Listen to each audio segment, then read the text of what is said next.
श्री कृष्ण श्री कृष्ण।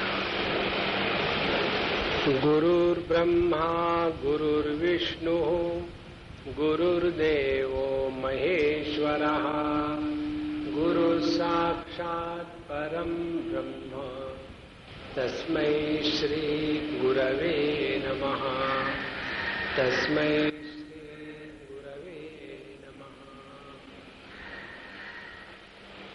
जब किसी भी प्रकार की समस्या हमारे सामने आ जाती है तो उस समस्या का हल जैसा हम चाहते हैं वैसा ही अंतिम नहीं हो सकता, क्योंकि प्रत्येक समस्या के भिन्न भिन्न दृष्टिकोण हैं और समझते नहीं तो दुराग्रह में फंस जाते हैं और दुराग्रह में फंस जाने के बाद चाहते हैं हर चीज हमारे कहने के अनुसार हो जाए। जैसे एक तो पिता है, पिता माने फादर, पिता नहीं पिता है, एक पिता है और वो चाहता है अपने लड़के लड़की का विवाह इस प्रकार से हो, ऐसे स्थान पर रहे, लेकिन वैसा होने का आवश्यक थोड़ी है। प्रत्येक व्यक्ति अपने प्रारब्ध के अनुसार अपना जीवन जीता है, लेकिन हमारे मन में ये दुराग्रह है कि हर चीज हमारे कहने के अनुसार होवे, और वो होती नहीं है और वही दुख का कारण बनती है। तो भगवान कृष्ण के सामने उनकी सुधर्मा सभा में दो समस्याएं आ गई। या तो जाकर के जरासंध के जो बंदी है सभी राजाओं उनको छोड़ो, नहीं तो जाकर के युधिष्ठिर के यज्ञ में सहभागी हो जाओ। अब क्या करें? और हर एक चीज के दो दो पहलू हैं। तो भगवान ने लोगों को डिस्कस करने दिया, भाई तुम बताओ तुम्हारा क्या मत है, तुम्हारा क्या मत है। और उसके बाद उद्धव जी ने जो उनको सजेशन दिया था कि हमको यदि जरासंध पर हमला बोल करके राजाओं को छुड़वाना है तो हमारे पास शक्ति भी तो चाहिए, बिना शक्ति जरासंध बहुत बलवान है, तो क्या करें? तो पहले युधिष्ठिर के पास जाकर के उनको पहले अपना ले और उसके बाद वहां से जब जाएंगे तो उस यज्ञ के अनुसार सभी राजाओं को विजय प्राप्त करना है, तो अपने आप जरासंध से झगड़ा होगा और काम खत्म हो जाएगा। इस प्रकार से उन्होंने पहले युधिष्ठिर के यहां गए, फिर वहां से जरासंध को मारने इत्यादि के बाद फिर भगवान की अग्र पूजा हुई युधिष्ठिर के यज्ञ में। जब यज्ञ में युधिष्ठिर की भगवान की पूजा हो रही थी तो उस समय बाकी लोगों को ऑब्जेक्शन लेने की कोई बात नहीं। जैसे किसी के घर में कोई फंक्शन हो रहा और किसी ने कहा कि ठीक है मैं तो जयललिता को बुलाता हूं और पूजा करता हूं, तो दूसरे लोगों को ऑब्जेक्शन लेने की क्या जरूरत है? हम किसको भी बुलाएंगे, घर हमारा है। उसी प्रकार से जब युधिष्ठिर के यज्ञ में भगवान की अग्र पूजा की बात आई तो शिशुपाल को बड़ा गुस्सा आया। जिसके हृदय में ईर्ष्या होती है, जलन होती है, वो कभी दूसरे का भला नहीं देख सकता, और इसीलिए वो उठ करके सभा में भगवान को 1 2 3 4 करके पूरी 1 सेंचुरी गाली की दे चुका। उसके बाद भगवान ने सोचा कि काफी हो गया और फिर उसको अपने सुदर्शन चक्र से मार दिया, और उस समय उसकी जो आत्मज्योति थी भगवान में आके मिल गई। तो ये देख करके सभी को आश्चर्य लगा कि कैसे है भगवान, इसने इतनी गालियां दी फिर भी उसको अपने में मिला लिया। भगवान ये नहीं देखते कि क्या किया है, ये देखते हैं कि किसके लिए किया है। उसकी प्रत्येक गाली का लक्ष्य था भगवान कृष्ण, तो उसका तो अपने आप मन एकाग्र हो गया था। ध्यान से सुनना, जब मन एकाग्र होता है तो जगत एकदम समाप्त हो जाता है और परमात्मा का दर्शन होता है, और जब मन चंचल होता है तो जगत का दर्शन होता है और परमात्मा गायब हो जाते हैं। तो अपने मन को एकाग्रता लाने के लिए शिशुपाल ने चाहे कोई भी गालियों का इस्तेमाल किया हो, लेकिन उसका ध्यान था भगवान कृष्ण की तरफ, और इस प्रकार से भगवान ने उसको भी स्वीकार कर लिया। उसके पश्चात एक बात आती है कि युधिष्ठिर के लिए भगवान कृष्ण ने मैं राक्षस को बुलाया, मैं दानव को बुलाया और कहा कि मेरे तरफ से इनको भेंट में एक बढ़िया कोई वास्तु बांध के दे दो। तो मैं दानव तो मायावी था, उसने इतना सुंदर स्थान बनाया कि एकदम बिल्कुल कोई भी धोखा खा जाए तो जहां पानी है वहां जमीन दिखती, जहां जमीन है वहां पानी दिखता, इस प्रकार से बड़ा सुंदर इंटीरियर एक्सटीरियर डेकोरेशन कर लिया। और वो देखने के लिए जब दुर्योधन आदि लोग आए तो दुर्योधन पानी में गिर गए, सोचे कि जमीन ने पैर रखा तो पानी में गिर गए। तो उस समय द्रौपदी बड़ी जोर जोर से हंसी। उस समय युधिष्ठिर ने कहा कि ऐसा हंसो मत, किसी के गिरने पर हंसने की क्या बात है, लेकिन एक बार आदमी की विपरीत बुद्धि हो जाए तो उसको कोई नहीं रोक सकता। और खूब से हंसी और उन्होंने कह भी दिया अंधे के पुत्र को और क्या होगा, ऐसा ही होगा।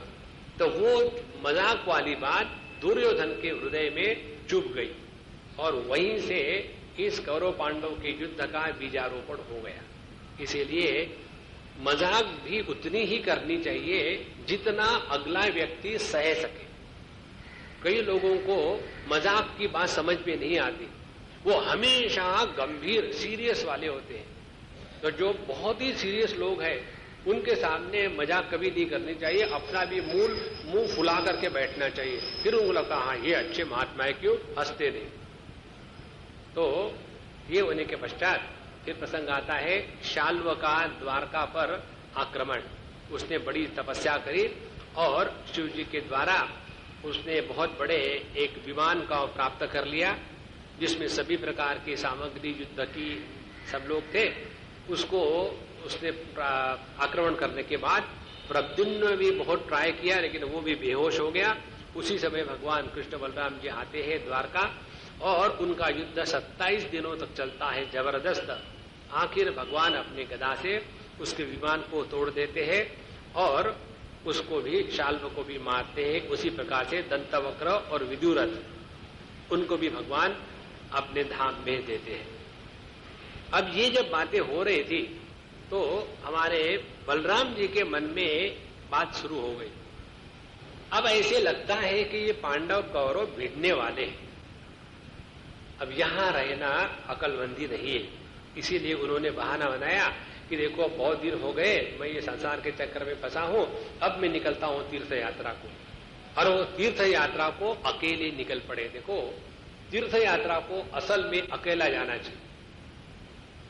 जहां ग्रुप में आप तीर्थ यात्रा को जाते हैं वहां तीर्थ यात्रा को तिलांजलि मिल जाती है और केवल चिंतन चलता है, खाना क्या, बैठना क्या, सोना क्या। हम आपको एक उदाहरण देते हैं। एक बार हम गए थे, कहाँ गए थे, रुद्रप्रयाग। और रुद्रप्रयाग आता है बद्रीनाथ के रास्ते पर। वहां अलकनंदा जी और मंदाकिनी जी इन दोनों का मिलन होता है। बहुत सुंदर स्थान है, हमको वो स्थान बड़ा पसंद है। तो हमारे साथ एक बंगाली फैमिली आई और पिता और 2 पुत्र, उनकी पत्नी नहीं थी। तो पिताजी, पुत्र और उनकी कन्या, 3 लोग आए और हम लोग वहां अपना सुबह शाम सत्संग करते थे। वहां बढ़िया नहाते थे अलकनंदा जी के वहां संगम में और अच्छा घूमने का स्थान, खूब घूमने को जाते थे और मस्त रहते थे। तो उन्होंने हमको बताया स्वामी जी भगवान की दया से मैंने पूरे दुनिया को छान मारा है। यूरोप गया, स्कैंडिनेविया गया, अमेरिका गया, कनाडा गया, ऑस्ट्रेलिया गया, फार ईस्ट, सब जगह घूम के आया। और जितनी जगह भी हम घूमे तो हमारा सबका हमेशा यही एक डिस्कशन होता था, लंच के बाद डिनर कौन से होटल में खाएंगे, दूसरा कोई डिस्कशन। और फिर वहां डिनर खाते समय फिर कल सुबह का जो ब्रेकफास्ट है वो किस होटल में खाएंगे। इस प्रकार से 8 दिन रहेंगे तो कितने भिन्न भिन्न स्थानों पर जाके खा सकते हैं और खाने के बाद खाने के बारे में कंप्लेन, दूसरा कोई विषय ही नहीं। बोले इस समय हम आपके साथ आए, एक बार भी किसी ने खाने की बात नहीं करी। जो आ रहा है सभी प्रेम से खा रहे हैं। क्यों, हमारा सबका ध्यान अब सत्संग में लगा है। दिन में 2-3 बार सत्संग होता था, ध्यान का अभ्यास होता था और वहां के गांवों के लोगों को इकट्ठा करके हम वहां के महात्माओं की कहानियां सुनते थे कि बताओ यहाँ कौन कौन महात्मा है, इस स्थान का क्या महात्म्य है। तो गांव के बूढ़े लोग आकर के बताते हैं, बड़ा आनंद रहा। इसलिए तीर्थ यात्रा को जाना है तो अकेले जाओ, नहीं तो इकट्ठे जाओ तो फिर वही खाना पीना दुनियादारी तेरा मेरा शुरू हो जाता है। तो ये निकल गए तीर्थ यात्रा का बहाना करके और ऐसा घूमते घूमते नैमिषारण्य में पहुंच गए। और वहां जाने के बाद वहां रोमहर्षण जी जो अब्राह्मण है वो कथा कर रहे थे भागवत की, भगवान की लीलाओं की। और ये जब पहुंचे तो उठे नहीं वो, तो उनको बड़ा गुस्सा आया, तो उन्होंने वही कुशा की नोक से उनको मारा, तो वो फट से वही मर गए। उसके बाद ऋषि मुनि बड़े गुस्सा कर गए और इनको कहा कि आपको प्रायश्चित्त करना चाहिए। तो उन्होंने उनके रोमहर्षण के पुत्र जो थे रोमहर्षणी उग्रश्रवा, उसको पुराण की कथा कहने के लिए प्रतिष्ठित किया। इस प्रकार से इस भगवान की कथा में अब नारायण से ही प्रारंभ होकर के कथाकार नहीं निकले, बल्कि बलराम जी के द्वारा प्रस्थापित होने के कारण शेष परंपरा के भी कथाकार अब शुद्ध जी के रूप में आने लग गए। इस प्रकार से अनेक लीलाओं की बात जब चल रही थी तो सुखदेव जी महाराज थोड़ी देर शांत बैठ गए। तो परीक्षित जी कहते हैं कि भगवान शांत मत बैठो, और कुछ सुनाओ, हम तो चाहते हैं भगवान के बारे में बहुत सुने, इसके चक्कर में मत पड़ना। सीक्वेंस क्या है इसके बाद कोई बात नहीं, जो मर्जी है सुनाओ, लेकिन भगवान के बारे में हम सुनना चाहते हैं। तो उन्होंने कहा कि भगवान का एक बहुत बड़ा लंगोटी यार था जिसका नाम था सुदामा।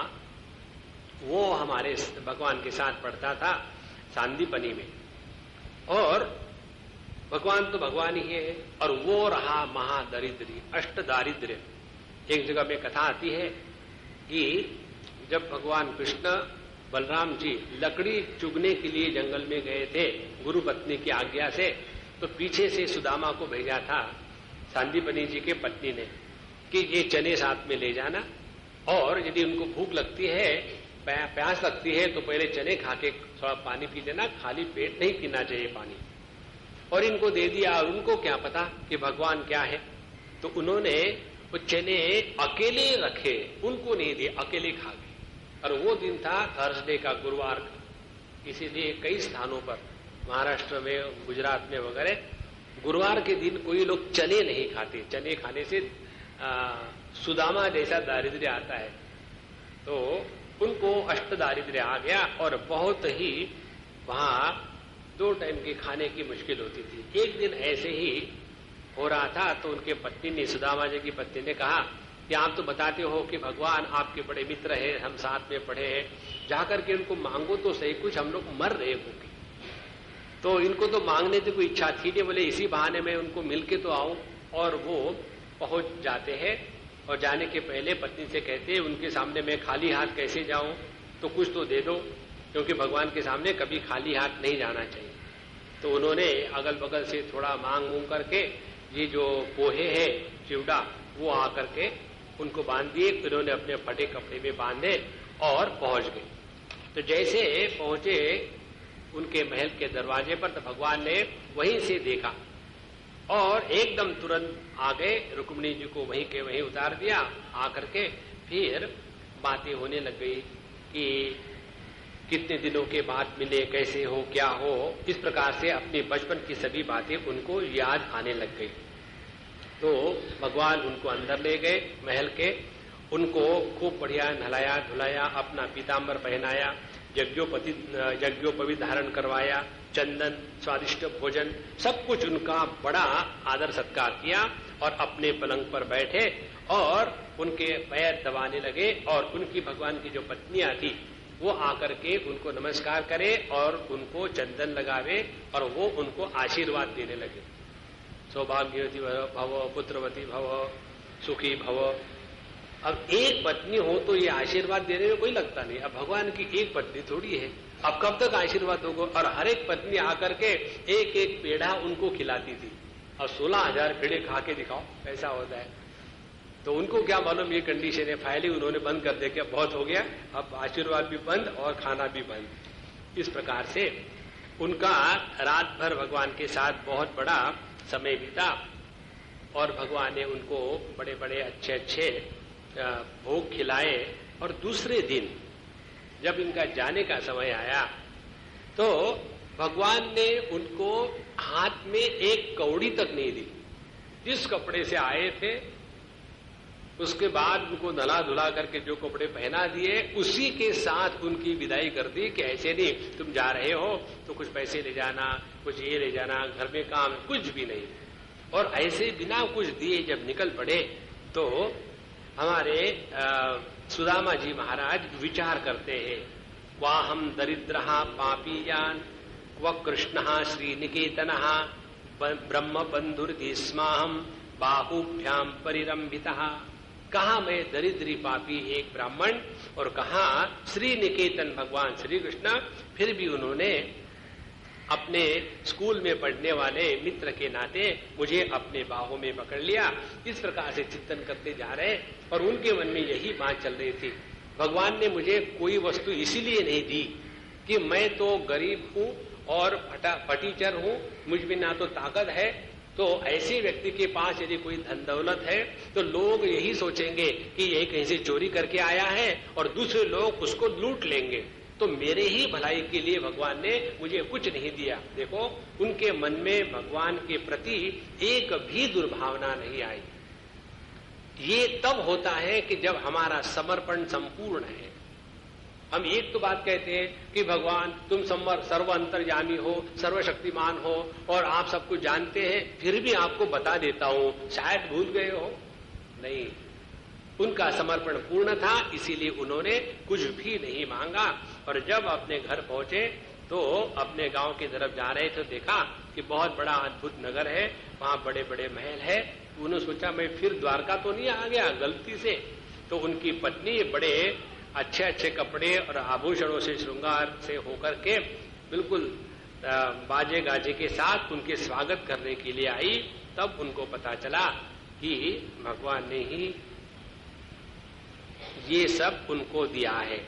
ये होती है दान करने की प्रक्रिया। दान ऐसा किया जाए कि दाहिने हाथ से दान किया तो बाएं हाथ को पता न लगे। लेकिन हम लोग क्या चाहते हैं, दान ऐसा करें कि एक 5 रुपए दान किए, फोटोग्राफर आना चाहिए और इस क्लब के प्रेसिडेंट ने 5 रुपए बड़े मुश्किल से ब्रैकेट में दान किए। नारायण। उसके पश्चात एक नया प्रसंग शुरू होता है जिसमें बताते हैं कि एक बार सर्वग्रास सूर्य ग्रहण हो गया था और इस सूर्य ग्रहण के समय में सभी लोग समंत पंचक तीर्थ है कुरुक्षेत्र में, वहां जाकर के वहां तीर्थ क्षेत्र में स्नान करते हैं। तो सभी लोग इकट्ठे हो गए थे क्योंकि ग्रहण जो कलंक है उसको जब तक हम मिटाएंगे नहीं तब तक वो हमको परेशान करता है। तो सबसे बड़ा कलंक कौन सा है हमारे जीवन में लगा हुआ कि हमने अपने आप को देह मान लिया है। ये सबसे बड़ा कलंक है। हम है सच्चिदानंद स्वरूप, लेकिन अपने आप को देह मान करके अत्यंत तुच्छ समझते हैं। इसी कारण सभी के सभी लोग इस सूर्य ग्रहण के अवसर पर इकट्ठे हो गए और वहां अनेक देशों के या अनेक राज्यों से भिन्न भिन्न निवासी लोग आए, द्वारका से भी आए, व्रज के लोग भी आए, कुरुक्षेत्र में सब इकट्ठे हो गए और सबका एक दूसरे के साथ मिलन हुआ। तो पहला मिलन बताते हैं नंद वसुदेव जी का। इन दोनों का जब मिलन हुआ, दोनों एक दूसरे से गले लगे और उन्होंने अपनी पुरानी बातें करी और दोनों को बड़ा अच्छा लगा। पुरानी बातें जब अच्छी होती है, प्रेम की होती है, तो उसमें कितने भी कष्ट हो उसको स्मरण करके आदमी का प्रेम बढ़ जाता है। उसके बाद भगवान कृष्ण बलराम जी नंद बाबा और यशोदा मैया के पास गए, उनको प्रणाम किया, उनके हृदय से लगे। लेकिन सबके हृदय प्रेम से इतने गदगद हो गए थे, कोई कुछ बोल ही नहीं रहा था। ना तो नंद यशोदा के मुख से कुछ निकले, ना तो भगवान के या बलराम जी के मुख से कुछ निकले। दोनों वही आलिंगन में ऐसे बैठे रहे कि बस अब आगे कुछ नहीं, यही समय रुकना चाहिए। उसके पश्चात रोहिणी जी और देवकी जी ये दोनों जाकर यशोदा जी से मिली और उन्होंने भी उनके लिए अपने मित्रता आत्मीयता ये जो किया था उसके लिए बहुत धन्यवाद कहा कि असल में तो आप ही ने हमारे बच्चों को बड़ा किया। बलराम कृष्ण के माँ बाप तो आप ही हैं और आपने जितना हमारे बच्चों को प्यार दिया उतना तो हमने भी नहीं दिया। उसके पश्चात जो भगवान की गोपियां थी, भगवान को दूर से देख रही थी और मन ही मन उनका आलिंगन कर रही थी और सोच रही थी कि कब भगवान हमारे पास आएंगे। तो भगवान उनके पास पहुंच गए और भगवान ने कहा कि मुझे मालूम है आप सभी के सभी अंदर से मुझे कोसती होगी कि ये ऐसा झूठा है कि कहा था मथुरा जाते समय कि मैं वापस लौट आऊंगा, लेकिन कभी आया नहीं। तो मुझे ऐसा झूठा मत कहो, मेरा तिरस्कार मत करो, क्योंकि जीवन में मेरे बहुत बड़े कार्य सामने पड़े थे और उसको मैं कैसे छोड़ सकता। फिर उन्होंने गोपियों को उपदेश करना शुरू किया कि प्रत्येक के जीवन में प्रेम भी चाहिए, कर्म भी चाहिए और ज्ञान भी चाहिए। केवल ज्ञान ही ज्ञान हो, प्रेम ना हो तो वो ज्ञान का बोझा बन जाता है। केवल प्रेम ही प्रेम हो लेकिन करेंगे कुछ नहीं तो वो प्रेम जो है वो बहुत मुश्किल बन जाता है। इसीलिए प्रत्येक के जीवन में इन सब का होना आवश्यक है और ये सभी के सभी मेरा ही विस्तार है, मेरी ही विभूतियां है। इस प्रकार से भगवान ने उनको उपदेश किया।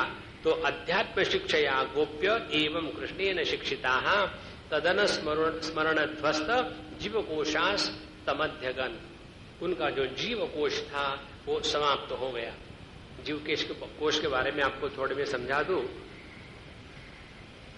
हम जो पंचकोश की बात करते हैं, अन्नमय कोश, प्राणमय कोश, मनोमय कोश, विज्ञानमय कोश और आनंदमय कोश, इन पंचकोशों के माध्यम से जो परिच्छिन्न है, आवरण है, उपाधियां है, इनके माध्यम से परिपूर्ण परमात्मा की जो परिच्छिन्न अभिव्यक्ति होती है, expression of the infinite through the finite instruments, उसको कहते हैं जीवकोश। यह जो जीवकोश है, जब तक कि इसका नाश नहीं होता तत्व का दर्शन नहीं होता। इसीलिए जो ध्यान की प्रक्रिया है उसमें बताते पहले हम अपने अन्नमय, प्राणमय, मनोमय इत्यादि कोश से अपने को अलग करने के बाद स्वयं को जीव भाव में स्वीकार करें और जीव भाव में स्वीकार करने के बाद अगला प्रश्न आता है कि फिर जीव का स्वरूप क्या है। इसीलिए यह जो जीव कोश था वह उनका ध्वस्त हो गया और वो भगवान के साथ एक हो गई और हमेशा उसी मस्ती में रहने के लिए तैयार हो गई। फिर भी उन्होंने भगवान को कहा कि भगवान हमको सब कुछ आगे समझ में आ गया, हम शुद्ध बुद्ध मुक्त है, लेकिन जब तक के हमारा ये शरीर बना है तब तक हमारे मन में आपके प्रति प्रेम अखंड बना रहे। देखो, जब तक हम अपने को देह के रूप में स्वीकार करते हैं या जब तक हमारा देह बना हुआ है तब तक के द्वैत की भक्ति ही हमारा भला कर सकती है। आप 24 घंटे मेडिटेशन में बैठ करके हम ब्रह्मास्मि, हम ब्रह्मास्मि, हम ब्रह्मास्मि नहीं कर सकते। 12:30 बजने के बाद हम भूकोस्मि, भूख लगी है, भूख लगी है, फिर प्राणमय कोश के साथ शुरू हो जाता है। इसीलिए अपना यह जो व्यवहार है वो ठीक से चले। उसके पश्चात उनका और संवाद चल रहा है द्रौपदी जी का कृष्ण पत्नियों के साथ। द्रौपदी ने रुक्मिणी, सत्यभामा, जाम्बवती, कालिंदी, मित्रविंदा, सत्या, भद्रा, लक्ष्मणा, इन 8 जो पटरानियां थी भगवान की, उनसे बात करना शुरू कर दिया और कहा कि हे भगवान कृष्ण की पत्नियों, जरा अपने अपने शादी के किस्से सुनाना क्या क्या है। अब सबके सब तो हमने आपको सुना दिए हैं, लक्ष्मणा का सुनाते हैं। तो लक्ष्मणा ने कहा कि देखो ऐसी बात हो गई, मेरा जब विवाह का समय आया तो मेरे भी पिताजी ने वैसा ही किया जैसा तुम्हारे पिताजी ने किया था। क्या? बोले एक मछली को ऊपर टांग दिया और पानी में केवल उसकी परछाई और मछली को भी कपड़े से ढक दिया था और उसका वेधन किया था भगवान कृष्ण ने, तब जाकर के मेरी उनके साथ शादी हुई। और मालूम है द्रौपदी, क्या उसके लिए अर्जुन भी आए थे, लेकिन अर्जुन उसका भेदन नहीं कर सके और इसीलिए मैं भगवान कृष्ण की पत्नी बनी। इसके द्वारा द्रौपदी के मन में जो अहंकार था ना कि मेरे अर्जुन के जैसा कोई है ही नहीं, वो उसका अहंकार टूट गया। उसके बाद ये द्रौपदी इत्यादि चली जाती है 16,000 पत्नियों के पास। उसमें से जो उनकी एक प्रवक्ता जैसी थी रोहिणी जी, उन्होंने कहा न वयम स्वाद्भी साम्राज्यम स्वराज्यम भौम्यमप्युत वैराज्यम पारमेष्ठ्यम च आनंत्यम वा हरेः पदम। हमको इस जगत में कुछ भी नहीं चाहिए, सार्वभौम नहीं चाहिए, पारमेष्ट नहीं चाहिए, हम तो केवल यही चाहिए कि भगवान के चरणों की धूली हम पर पड़े, इसके सिवा हमको कुछ नहीं चाहिए। जब उनके ऐसे सुंदर विचार सुने तो वहां उपस्थित जितनी भी स्त्रियां थी, कुंती, गांधारी, सुभद्रा इत्यादि, उन्होंने सुना और उनके भी हृदय गदगद हो गए कि देखो पति के प्रति प्रेम किस प्रकार से होना चाहिए। उसके बाद वहां अनेक जो ऋषि आए थे, व्यास, नारद, च्यवन, देवल, असित, विश्वामित्र, वशिष्ठ, भृगु, कश्यप, अत्रि, मार्कंडेय, बृहस्पति, सनक इत्यादि, वे जब आए थे भगवान कृष्ण ने उन सबका आदर किया, षोडशोपचार पूजा की और भगवान कृष्ण ने उन ऋषियों की बड़ी स्तुति करी और कहते हैं कि ये केवल जल इत्यादि जहाँ इकट्ठा थे वही तीर्थ नहीं, वास्तव में तीर्थ होते हैं यही संत पुरुष, क्योंकि 2-3 घड़ी भी उनके साथ रहने का प्रयत्न किसी को प्रसंग आया तो उसके द्वारा वो अपने अंतःकरण के जो अज्ञान इत्यादि के जो कश्मल है उसको धो करके अपने आप को पवित्र कर लेते हैं। और भगवान ने आगे कहा, यस्वात्म बुद्धि कुपणे त्रिधातुके स्वधीहि कलत्रादिषु भौम इज्जधीहि यतीर्थ बुद्धि सलिलेन करहिचित जनेष्वभिज्ञेषु स एव गोखरहा।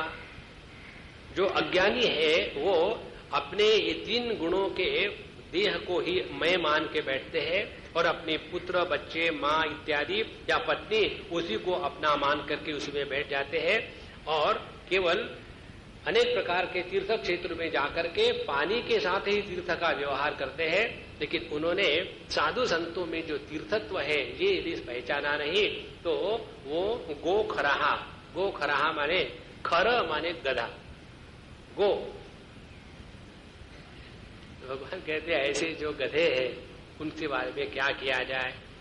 जब ऐसी संतों की महिमा सुनी सभी वहां के ऋषियों ने तो उन्होंने कहा कि देखो आप तो हम लोगों की इस प्रकार की स्तुति करके इसलिए कर रहे हैं ताकि हमको लोग आदर इत्यादि दे और भगवान से यही अपेक्षा है। और इस प्रकार से बात हो रही थी तो बीच में वसुदेव जी आ गए और वसुदेव जी आने के बाद उन्होंने सभी महात्माओं से प्रार्थना करी।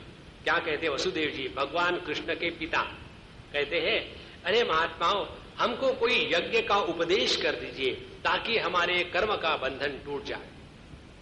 नारद जी वहां थे। नारद जी कहते हैं सन्निकर्षो ही मर्त्यानाम अनादर कारणम गांगम हित्वा यथान्याभ्यस्तत्र तो जाति शुद्धे अति परिचयात अवज्ञा। भगवान कहते हैं कि जब हम किसी के बहुत नजदीक रहते हैं तो उसका जो महात्म्य है, उसका जो बड़प्पन है वो भूल जाते हैं। भगवान कृष्ण स्वयं भगवान होने के बाद भी वसुदेव जी दूसरों लोगों को जाकर के पूछते हैं हमको यज्ञ का उपदेश करे, या ऐसा ही है गंगा जी के किनारे रहने वाले नहाने के लिए पुष्कर चले जाते हैं, गंगा जी में नहीं नहाते। तो यही दुनिया की रीति है जिसको हिंदी में कहते हैं घर की मुर्गी दाल बराबर। कितनी भी बढ़िया खाना बनाओ, घर के लोगों ने कुछ खास नहीं, चलो जाकर के 5 स्टार होटल में कल के खाने को आज का तड़का बड़ा अच्छा लगता है। तो इस प्रकार से जब वसुदेव जी ने पूछा कर्म से छूटने का उपाय क्या, तो उन्होंने कहा कि आपने तो भगवान की आराधना की है और ऋषि का पितरों का ऋण तो उतार दिया है, लेकिन देव ऋण अभी उतरा नहीं है, इसीलिए आप देव ऋण उतारने के लिए यज्ञ कीजिए। तो वसुदेव जी कहते कि आप ही ऋत्विक बनो और यज्ञ करो। और सब यज्ञ पूरा हो गया और सभी के सभी लोग वहां से महात्मा लोग जा रहे थे। लेकिन नंद बाबा इत्यादि 3 महीने तक भगवान कृष्ण और बलराम जी के साथ वहीं रहे और उसके पश्चात वे अपने अपने स्थान पर चले जाते। इस प्रकार से 3 महीने तक बलराम, भगवान कृष्ण, मथुरा के सभी लोग, ब्रज के सभी लोग एकत्र रह करके बड़ा उन्होंने आनंद का समय बिताया। भगवान कृष्ण के दिनचर्या के बारे में बताते हैं कि भगवान कृष्ण रोज उठ करके पहले अपने माता पिता देवकी, वसुदेव इनको नमस्कार करते थे, आचार्यों को नमस्कार करते थे। और ऐसा नियम है कि यदि हमने बड़ों को नमस्कार किया तो उसके द्वारा जो हमको अनेक प्रकार के आशीर्वाद मिलते हैं वही हमारा इस जगत में रक्षण करते हैं। इससे बढ़कर के और कोई शक्ति नहीं। इसीलिए बड़ों के आशीर्वाद बिल्कुल सिंसियरली लेने चाहिए। लेकिन आशीर्वाद नमस्कार करने के भी भिन्न भिन्न तरीके हैं। अपने यहाँ केरला में बिल्कुल साष्टांग दंडवत होता है। दंडवत, दंड माने डंडा, जैसे डंडा नीचे गिर जाता है तो पूरा का पूरा ऐसे नहीं कि टेढ़ा मेढ़ा होकर के गिरता है, तो उसी प्रकार से पूरा दंडवत साष्टांग अष्ट अंग जो है उसका स्पर्श करके जमीन के साथ उसको संपूर्ण समर्पण कहते हैं।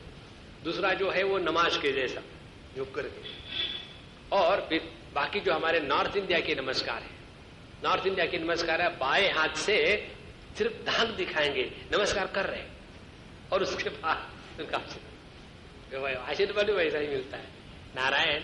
लेकिन अच्छी बात है, किसी भी प्रकार से नमस्कार करो, बड़ों का आदर करो।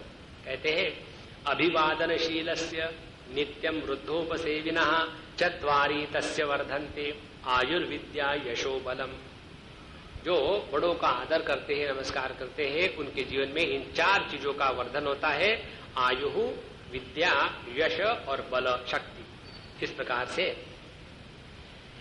जब हमारे बलराम वसुदेव जी ने सभी की स्तुतियां सुनी भगवान के बारे में कि तुम भगवान हो, साक्षात परब्रह्म हो, तो उन्होंने कहा सभी लोग कहते होंगे तो कृष्ण होगा परब्रह्म। अब देखो बचपन में साक्षात दर्शन हुए थे लेकिन कुछ नहीं हुआ उससे, तो उन्होंने कहा कि हाँ भैया तुम तो साक्षात ब्रह्म हो। तो उस समय भगवान ने बहुत महत्व की बात करी, इसके बारे में हम आपको एक टिप्पणी देते हैं। अपने से जो बड़े होते हैं उनको कभी उपदेश नहीं करना चाहिए। बड़ों का स्थान केवल आदर करने के लिए है। जहां बड़ों को उपदेश किया जाता है तो बड़े हम छोटों के नजरों से गिर जाते हैं। इनको क्या आता है, वो उनको कुछ नहीं आता, मुझे सब कुछ मालूम है, और इसके द्वारा हानि हमारी होती है। जब हमारे जीवन से कोई आदरणीय स्थान नष्ट हो जाए तो समझ लेना हमने अपने ही पैर पर कुल्हाड़ी मारी है। इसका एक उदाहरण आपको बताते हैं।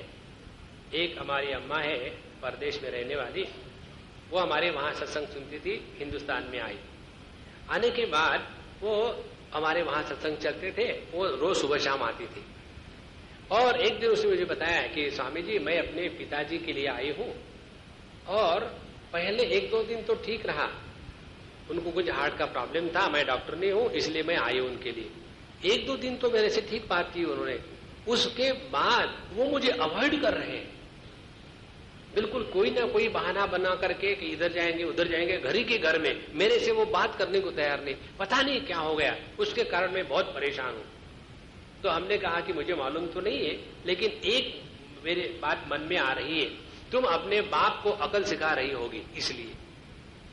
बोले स्वामी जी अकल तो नहीं, लेकिन जो हमको बात सिखाते हो आप यहाँ सत्संग में, वही बात मैं उनको सुनाती हूँ कि पापा जी ऐसा मत करो, ऐसा है वैसा है। उन्होंने जीवन में कभी सत्संग किया नहीं, तो मैंने उनको ये भी बताया कि सत्संग को जाया करो, आपके दिमाग में कोई ज्ञान है ही नहीं, इसीलिए आपको दुख हो रहा है। हमने कहा देखो पकड़ लिया ना, बड़ों को कभी भी उपदेश नहीं करना चाहिए। बड़े जैसे हैं वैसे उनके सामने जाकर के अपने आप को समर्पित कर दो। यही बात भगवान कृष्ण ने यहां बताई।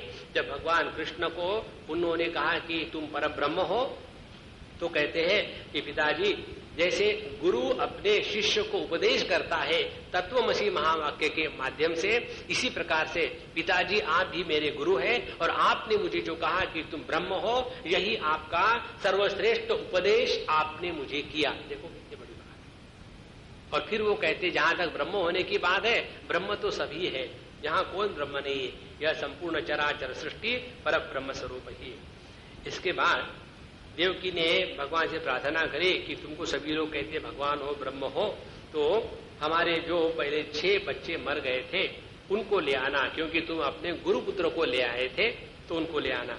तो अपने माता की आज्ञा को स्वीकार करके बलराम जी के साथ यह सुतल लोक में चले जाते हैं, और वहां बलि ने उनका बड़ा स्वागत किया, और वहां से अपने 6 भाइयों को लेकर के भगवान आ गए, और फिर देवकी ने उसका बड़ा आदर इत्यादि किया, और फिर वो लोग अपने अपने स्थान पर लौट गए। इसके बाद परीक्षित जी ने प्रश्न पूछा कि हमारे जो दादाजी थे अर्जुन, उनका सुभद्रा जी के साथ कैसा विवाह हुआ इसके बारे में मैं जानना चाहता हूं। तो कहते कि देखो, ये विवाह की कथा ऐसी है, बलराम जी और भगवान कृष्ण, उनकी बहन थी सुभद्रा जी, और इन सब की इच्छा थी कि इनका विवाह अर्जुन के साथ होवे। लेकिन बलराम जी एक ऐसे थे कि वो चाहते थे कि इसका विवाह दुर्योधन के साथ किया जाए, लेकिन कोई भी इस चीज को मानने को तैयार नहीं। लेकिन बलराम जी के सामने कोई बोलने को भी तैयार नहीं, वो एकदम हाथ में हल पकड़ के झगड़ा करने के लिए आते। तो उन्होंने अपने बात कही कि कुछ तो भी इसे निकाला जाए।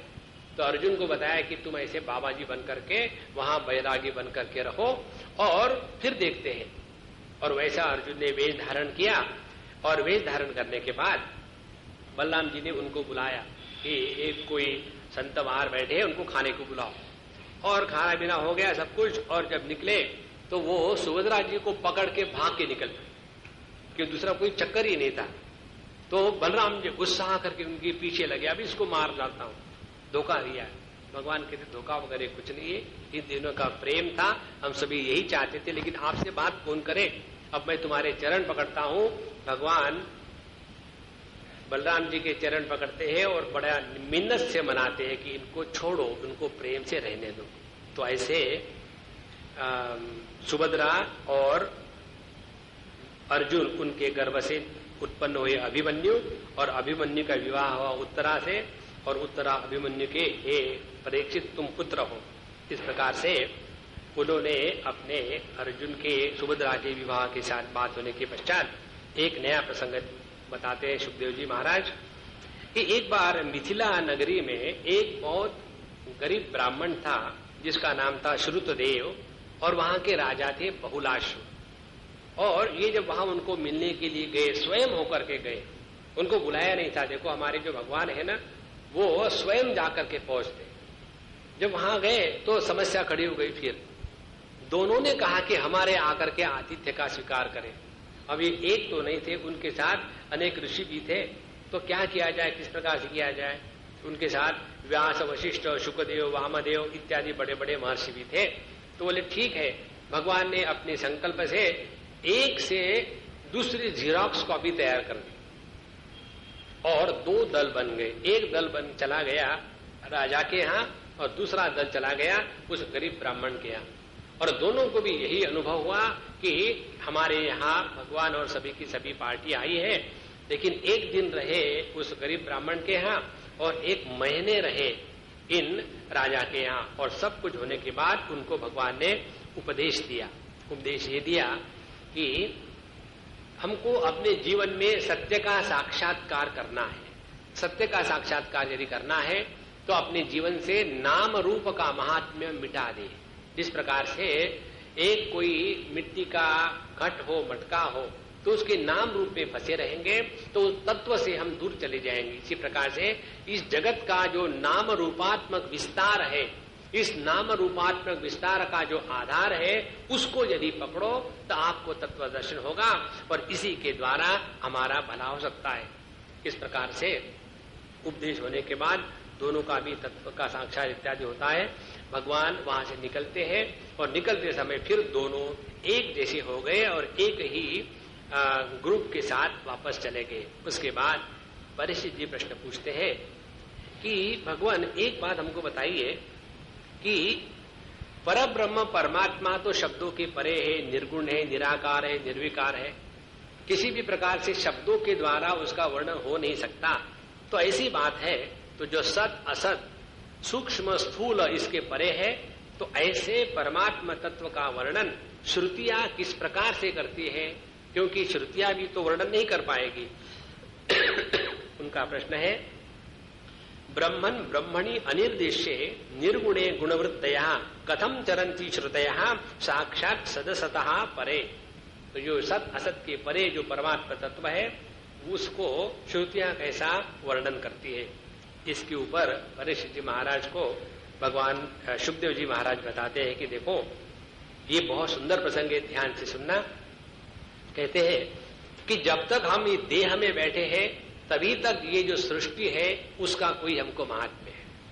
जहां हमारा देह के साथ तादाद में समाप्त हो गया, इस जगत से हमारा कोई लेना देना नहीं, और ये हमारा रोज का अनुभव है। जब स्वप्न में या सुषुप्ति में होते हैं तो कोई फर्क पड़ता नहीं कि हम मटनचरी में हैं कि हम वहां न्यूयॉर्क में बैठे हैं, कि हम यहाँ 2000 में हैं या 1999 में है। देश काल का कोई प्रभाव नहीं। वो प्रभाव तब होता है जब हमने अपने को देह के साथ तादाद में किया है, तभी इस सृष्टि का महात्म्य है।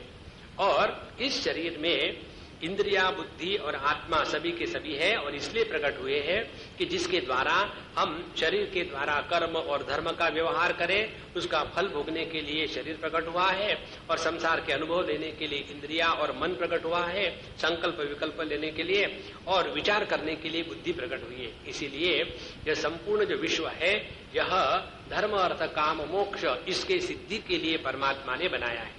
और इनके प्रश्न का उत्तर देने के लिए वे एक उपाख्यान बताते हैं। एक बार नारद जी श्वेत द्वीप में गए, जहां सनक सनंदन इत्यादि चारों भाई हमेशा सत्संग करते थे। तो उन्होंने जाकर के प्रश्न पूछा कि इसी प्रकार से कि कैसे यह श्रुतियां भगवान का वर्णन करती है। ये बहुत विस्तार का प्रसंग है, बहुत ही सूक्ष्म है। उसमें हम इतना ही जानेंगे कि सभी श्रुतियां कहती हैं भगवान को कि हे भगवान, हम केवल आपका ही वर्णन करते हैं और आपके ही बारे में बोलते हैं, और आपके सिवा जगत में कुछ है ही नहीं, इसीलिए जो भी बोला जाता है वह केवल आप ही आप है। इस प्रकार से जो बताते हैं कि भगवान निर्गुण निराकार है, इसका तात्पर्य ये नहीं कि वहां श्रुतियां की वाणी पहुंचती नहीं। श्रुतियां ये बताती है ये संपूर्ण जो जो हमको दिखता है या दिखता नहीं, वो सब कुछ परमात्मा ही परमात्मा है। इस प्रकार से ये प्रवचन सुनकर के नारद जी को बड़ी प्रसन्नता हुई। और उसके बाद परीक्षित जी एक प्रश्न उठाते हैं कि भगवान, हमने देखा है शिव जी के जो भगत लोग हैं वो तो बड़े अमीर होते हैं, और भगवान विष्णु के जो भगत लोग हैं वो बड़े दरिद्री दुखी रहते, इसका कारण क्या? तो वरिष्ठ जी कहते इसका कारण एक है, शिव जी भोले बाबा है, अवघड़दानी है, और उनको किसी भी प्रकार की रिस्पॉन्सिबिलिटी नहीं है मुझे ये करना मुझे वो करना। इसीलिए उनके पास जो है जो मांगता दे देते हैं और अपने मस्त रहते। लेकिन विष्णु भगवान की चक्कर ये है कि उनको सबका देखना देखभाल करना है, और वो तभी प्रसन्न होते हैं कि जब भक्तों का सब कुछ छीन लेते हैं। इसके बारे में एक उन्होंने कथा बताई। एक वृकासुर नाम का असुर था, उसने शिव जी की ये स्तुति सुनकर के कि शिव जी बड़ा जल्दी प्रसन्न होते हैं, उसने अपने देह के मांस के टुकड़े डाल करके, आहुतियां डाल करके यज्ञ शुरू कर दिया शिव जी को प्रसन्न करने के लिए। और आखिरी में जब अपना गर्दन काट करके डाल रहा था, सर काट करके, तो शिव जी बोले ये बहुत हो गया, ज्यादा मत करना आगे, मैं तंग आ गया हूं तुम्हारा मांस खा खा करके, बोलो क्या चाहिए। तो कहते कि मुझे ऐसा वरदान दो कि मैं जिसके भी सर पर हाथ रखूं वो एकदम भस्मसात हो जाए, ताकि मैं सबसे श्रेष्ठ बलवान बनूं। शिव जी ने कहा ये क्या तुम विचित्र मांग रहे हो, ठीक है ले लो, मुझे क्या फर्क पड़ता है। जैसे उन्होंने वरदान दे दिया तो उसके मन में शब्द है गौरी हरण लालसा। उसके मन में गौरी शिवजी की पत्नी के प्रति लालसा निर्माण हो गई। उन्होंने सोचा शिवजी को हटा दे, और उसी के सर पर हाथ रखने के लिए दौड़ना शुरू कर दिया। अब शिवजी भागे, और जब ऐसे भाग रहे थे विष्णु लोक में पहुंचे वैकुंठ में, तो वहां सब विष्णु भगवान समझ गए। तुरंत वहां एक ब्रह्मचारी का रूप लेकर के आए उनके सामने, बोले वृकासुर कहाँ दौड़ रहा हूं, कितने तुम थक गए हो, देखो कैसे भाप रहे हो, जरा शांति से करो, हो क्या गया बताओ तो सही। तो बोला ऐसे ऐसे हुआ। बोले वो शिव जी ने तुमको वर दिया और तुमने मान लिया, उनके एक शब्द आज तक ठीक हुए नहीं, वो तो पागल है, वो क्या वर देंगे। उनके पीछे दौड़ने के पहले देख तो लो वो वर कामयाब है या नहीं, फिर दौड़ लेना। बोले हाँ ये तो बात ठीक है, किसके सर पर रखो, तुम्हारा सर सबसे नजदीक है। तो उन्होंने अपने ही सर पर हाथ रखा और वहां उसका हरियोग हो गया। उसके बाद शिव जी फिर बाहर आए और भगवान कहते कि देखो महाराज, ऐसा उल्टा सीधा वर किसी को मत देते रहना। इसलिए ये जो शिव जी है बहुत ही सरल, और अपनी तपस्या से कोई भी उनको प्रसन्न कर लेता है। उसके बाद एक ऐसा प्रसंग आता है, सरस्वती जी के तट पर सभी महात्माओं की सभा हुई। उसमें ये प्रश्न हुआ सबसे बढ़िया श्रेष्ठ भगवान कौन है, ब्रह्मा जी है या शिव जी है या विष्णु भगवान है।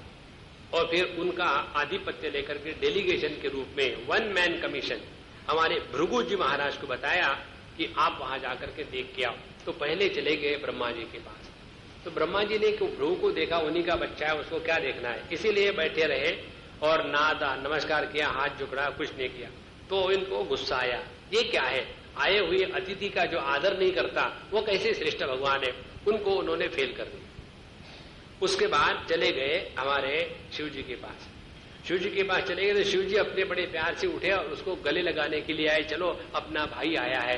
तो भृगु जी को बड़ा गुस्सा है, हटो, दूर दूर हटो, हड्डियों की माला पहन के रखिए, सांप है, चारों तरफ चिता भस्म लगाया है, मेरे पास मत आना, गंदे कहीं के।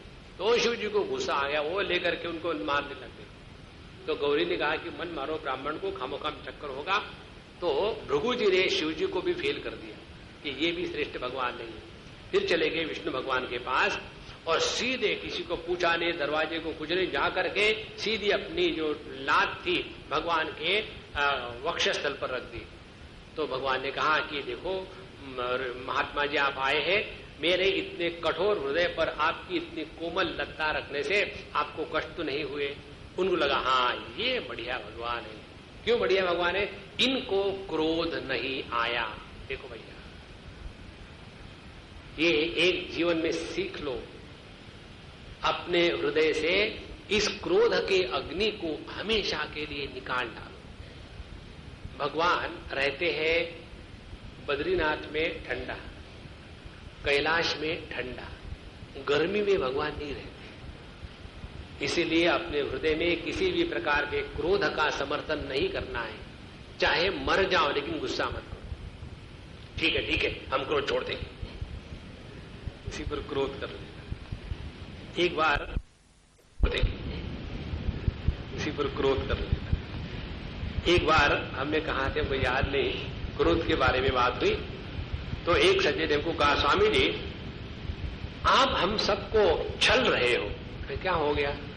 बोले क्रोध मत करो। तो करें क्या? एक ही बात है जो हम करने में एफिशिएंट है और वो भी नहीं करने दे रहे। इसलिए अपने जीवन से क्रोध को हटा डालो, तो बहुत आवश्यक है। जिसमें सहिष्णुता होती है, आत्मबल होता है, परमात्मा के प्रति समर्पण होता है, सर्व विश्व के प्रति प्रेम होता है, वही व्यक्ति क्रोध से अपने आप को बचा सकता है।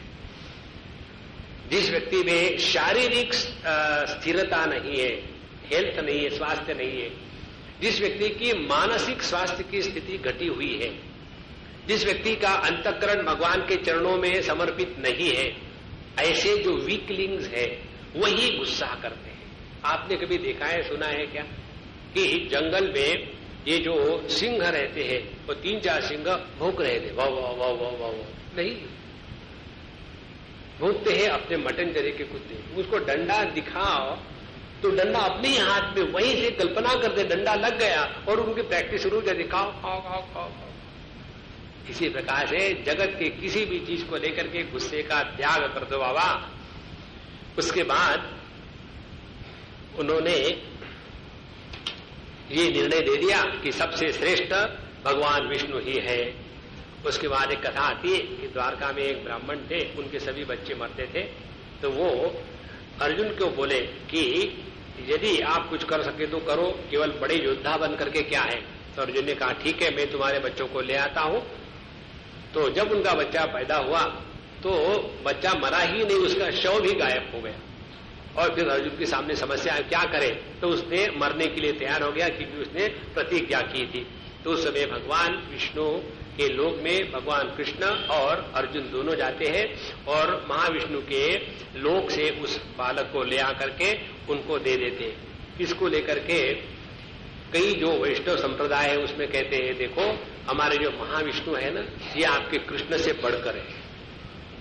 तो ये सब बातें काल्पनिक है, वैसा कुछ नहीं है। भगवान कृष्ण ही सब कुछ है, इसमें कोई मन में प्रसंग या डाउट मत लाना। उसके पश्चात आखिरी अध्याय में आते हैं हम इस 10वें स्कंद के। उसमें भगवान की पत्नियों की 3 स्थितियों का वर्णन आता है। एक पत्नी, एक प्रकार की पत्नियां वो थी कि जो भगवान के साथ रहते हुए हमेशा उनके विरह का वो अनुभव करती थी, क्योंकि अभी तो भगवान है लेकिन कल तो चले जाएंगे और फिर हम दुखी हो जाएंगे। अरे बाबा अभी तो खुश रहो ना। तो एक प्रकार की ये थी जिनके संयोग होते हुए भी उनको विरह का अनुभव होता था। दूसरी ऐसी थी कि जो भगवान दूर हो तो भी उनके साथ हमेशा चिंतन स्मरण करने के साथ वियोग में भी वो संयोग का अनुभव करती थी। और जो रुक्मिणी इत्यादि थी या गोपियां जो थी, उनमें ना तो किसी के कहने से विरह होता था, ना तो किसी के कहने से उनके मन में दूसरेपन की भावना आती थी। इस प्रकार से दशम स्कंद के अंत में आकर के सुखदेव जी महाराज हम सबको महत्व की बात बताते हैं, ध्यान से सुनना। भगवान ने यदुवंश में कृष्ण के रूप में जो पूर्णावतार लिया है वो इसलिए लिया है ताकि हमको चिंतन करने के लिए, विचार करने के लिए, नामस्मरण करने के लिए, उनकी लीलाओं का गुणानुवाद करने के लिए कुछ मिले, इसलिए भगवान ने अवतार लिया है। तो इसीलिए हम अपने जीवन में जितना नित्य निरंतर इस भागवत कथा का पाठ स्मरण चिंतन करते रहेंगे, उतना हमारा जो इस जगत में काल है वो ठीक से व्यतीत होगा। हम आपको एक बात बताते हैं, ध्यान से सुनना। हम सभी के सभी लोग यहां केवल एक बात कर रहे हैं, और कौन सी? अपने मृत्यु की प्रतीक्षा कर रहे हैं, दूसरा कुछ नहीं कर रहे हैं। सो गए, पता नहीं कल उठते कि नहीं, उठ गए, अरे आज फिर उठ गए, फिर दूसरे दिन जाके सो गए। तो ये जो काल क्षय हमको करना है, काल व्यापन जो करना है, तो किस प्रकार से करें? तो यदि हमने अपने आप को इस तत्व में, चिंतन में बिजी नहीं रखेंगे तो हमारा मन छिन्न भिन्न हो जाएगा और हम दुखी होंगे। कल परसों हमको ईमेल आई थी, एक सज्जन ने लिखा, कोई क्रिश्चियन लगते हमको उनके नाम से, कि स्वामी जी हमने अपने जीवन में बहुत अच्छा जीवन जिया, सुखी रहे, किसी प्रकार की समस्या नहीं, खूब पैसा कमाया, जीवन सब सुखी है। अब हम रिटायर हो गए हैं, अब मुझे डर लग रहा है कि कहीं मैं डिप्रेशन में तो नहीं चला जाऊं, क्योंकि कई बूढ़ों को देखता हूं कि वो एकदम से डिप्रेशन में चले जाते हैं, फ्रस्ट्रेशन में, कहीं मेरा तो वैसा नहीं होगा। तो हमने उसको कहा तुम्हारा वैसा होगा यदि तुम अपने आप को बिजी नहीं रखोगे तो। एक भी क्षण अपने आप को फ्री मत रखना, उसके लिए दूसरों का सर खाने के लिए मत जाना। स्वामी जी ने कहा चलो पड़ोसी की यहां क्या करें, हम अपने को बिजी रख रहे हैं। नहीं बाबा, आप उनको बिजी रख रहे हैं। तो करना क्या है? करना यह है कि अपने जीवन में नियम लगा लो। सुबह उठ करके नहाना धोना, थोड़ा शारीरिक व्यायाम, उसके बाद भगवान की पूजा पोथी और एक ग्रंथ का पाठ करने का नियम लगा लो। पूरे भागवत का हमको एक साल में कम से कम 10 पारायण करने हैं ओरिजिनल। उसके बाद जो आपकी भाषा में होगा उसको, जो हिंदी में या मलयालम में, उसको पढ़ो। नियम से शुरू करो, इतने बार जप होना चाहिए। यदि नियम से अपने आप को बांध लो तो आपके जीवन में कभी उदासीनता नहीं आएगी कि अब क्या करें, फिर वही दिन और फिर वही रातें, और जाने कहां गए वो दिन और हम यहां पड़े हुए। एक बार ऐसी बात हृदय में आने लग गई तो समझ लेना आपके जीवन में नियम नहीं है, इसीलिए उदासीनता आती है। अपने मरने के आखिरी क्षण तक जीवन में उत्साह चाहिए, मरने का भी उत्साह चाहिए। जिसको मरने का उत्साह नहीं वो मर भी नहीं सकते, पड़े रहते बिस्तर पर। नारायण, इस प्रकार से ये जितनी भी लीलाएं हैं वो अपने मन को प्रभु में लगाने के लिए। यदि हमने अपने मन को प्रभु में लगाया तो ठीक, नहीं तो क्या होगा? जैसे जिस घर में कोई कुत्ता होता है उसको ठीक से खाने को मिलता है तो वो बाहर नहीं भटकता, और जिस कुत्ते को घर में खाने को नहीं मिलता, जिसका कुछ घर नहीं है, तो फिर वो सुबह से शाम तक के अपनी दुम पीछे ऊपर नीचे कर करके टेढ़ा टेढ़ा टेढ़ा दौड़ता है, कहां कुछ मिलेगा, कहां कुछ मिलेगा, कहां कुछ मिलेगा। इसी प्रकार से जो हमारा मन है, यदि उसको भगवान के लीला कीर्तन इत्यादि में बिजी नहीं रखेंगे तो वही दुनिया में भटकता रहेगा कि जब हम वहां थे तो कितना अच्छा था, अब यहाँ मटनचरी में आ गए, अब यहाँ पता नहीं यहाँ से कब चले जाएंगे। फिर दूसरे बार विचार आता है मेरे लड़के बचपन में कितने अच्छे से, जब से शादी हो गई वो अपने पत्नी के ही पास जाते, मेरे पास नहीं आते। शादी तुमसे की है क्या? तुम्हारे पास। उसी को लेकर के किचिर किचिर किचिर किचिर चलती रहती है। इससे हटने के लिए इस भागवत का निर्माण हुआ है। अपने मन को भगवान में लगाओ बाबा। इसलिए संसार के दुख का कारण है भगवान का चिंतन का अभाव। यदि भगवान का चिंतन, उनके लीलाओं का नाम स्मरण चलता रहे तो जीवन में दुख नहीं आएगी, किसी भी प्रकार की आपत्ति या विपत्ति नहीं आएगी। ऐसा कह करके भगवान का जय जयकार करके 10वां स्कंद पूरा हो जाता है। अब हम लोग प्रवेश करते हैं 11वें स्कंद में। 11वें स्कंद को कहते हैं मुक्ति स्कंद। जैसे 10वें स्कंद को कहा था निरोध स्कंद। निरोध माने हमारे मन का परमात्मा में निरोध हो गया, अब वो जगत में भटकता नहीं, एक यतीम बालक के जैसा। अब ये जो 11वां स्कंद है उसको मुक्ति स्कंद कहते हैं। और इस मुक्ति स्कंद में 31 अध्याय है। पहले 5 अध्यायों में जो जीव की 5 ग्रंथियां होती है, अविद्या, अस्मिता, राग, द्वेष, अभिनिवेश, इन 5 ग्रंथियों से मुक्ति पाने के लिए क्या क्या करना है वो बताया है। उसके बाद अगले 24 जो अध्याय है उसमें प्रकृति के जो 24 तत्व है उससे मुक्ति का संबंध आया है। और आखिरी के जो 2 अध्याय है 30 और 31वां, उसमें अध्यारोप अपवाद के द्वारा कैसे तत्व को पहचाना जाता है। इस प्रकार से इन 31 अध्यायों में जीव की अपने पंच बंधनों से, प्रकृति से, अध्यारोप अपवाद से कैसी मुक्ति होती है यह विषय विस्तार से बताया है। इसको समझने के पहले ये बात समझनी आवश्यक है कि जैसे बुराई को हटाने के लिए अच्छाई, लेकिन हम अच्छाई में फंस जाते हैं, वही हमारा बंधन बन जाता है। तो जैसे दारिद्र्य को और दारिद्र्य के दुख को हटाने के लिए मेहनत करके पैसा कमाओ, अमीर बनो, लेकिन अमीर बनने के बाद फिर हम पैसे में फंस जाते हैं। उसी प्रकार से अपने जीवन के जो दुर्गुण हैं उनको हटाने के लिए सद्गुणों का आह्वान किया, लेकिन हमको सद्गुणों में फंसना नहीं है, हमको सद्गुणों के परे जाना है। यदि हम सद्गुणों के परे जाने का अभ्यास नहीं करेंगे तो वहीं फंसे रहेंगे और केवल इसी में हमारा मन लगे रहेगा कि हम तो बड़े अच्छे हैं, हम सुबह उठ करके नहा धो करके मंदिर में जाते हैं। अरे भैया, कब तक के मैं मेरा जीवन, इससे हट करके प्रभु का दर्शन करना है। इसीलिए यदि हमको बुराई को छोड़ करके अच्छाई में आ गए और जब तक के अच्छाई का त्याग नहीं करेंगे तब तक के समाधि तक नहीं लग सकती। और ये बताने के लिए यहाँ 11वें अध्याय का प्रारंभ होता है। ये जो यदुवंश में और कुरुवंश में जितने भी बुरे लोग थे, कौरवादी इत्यादि, उनका संहार करने के लिए पांडवादियों का भगवान ने समर्थन किया। और उसके बाद ये जो यदुवंशी और बाकी जो अच्छे लोग थे उनका भी संहार जब हो जाएगा उसके बाद भगवान की लीला समाप्त हो जाती है। और इसीलिए ये महत्व की बात समझ लेना हृदय में। अपने हृदय में यदि आपको चॉइस करना है, ये हमारे विचार कई लोगों को पटते नहीं, लेकिन जैसे है वैसे है, किसी के प्रति दया मत करना, कभी मत करना। करनी ही है तो सेवा करना। जब किसी पर हम दया करते हैं तो जिस पर दया हो रही है उसको हम तुच्छ समझते हैं। अरे रे बेचारा गरीब, उसको कुछ खाने को भी नहीं मिलता, ओ मुझे जरा आज खाना ज्यादा ही हो गया, नेवर माइंड, लेकिन भगवान उसको आपने कुछ क्यों नहीं दिया, जरा पान ले आना, बहुत पान। ये जो दूसरों पर जो दया करने वाले होते हैं वो उनके हृदय में रहने वाले परमात्मा का सरासर अनादर करते हैं। तो करे क्या? सेवा करो।